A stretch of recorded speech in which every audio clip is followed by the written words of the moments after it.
to all faculties and staff, proud parents, guardians, visitors, and graduates at Mapit Elementary School, best afternoon to all.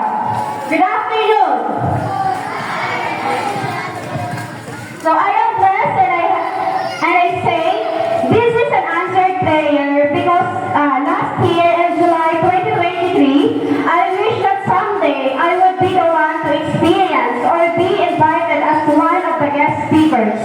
May 3, 2024, early in the morning, when I checking my cell phone, I read a chat message from my former grade 3, grade 5 advisor, Ma'am Ivy. I was shocked because I can't believe that I was invited as guest speaker. So that an hour before I replied yes.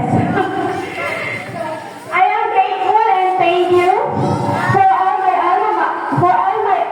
alma mater because I am one of the targets as guest speaker. So graduates, I have a favor for all of you. At this moment, imagine and claim it after 10 to 15 years, kayo naman po ang nandito sa harapan upang mag-guest speaker. Dream it because it is fulfilled and also this is another way to give thank you to my our alma mater. Okay, may tanong po ako. Sino sa inyo ang gustong maging guro? Sino? Taas ang kamay. Mayo! Ano na lang pa rin ang masunod ng mga teacher dito sa hapit kung yung maging teacher sa ito? Isa po. Madero mas ko po. Okay.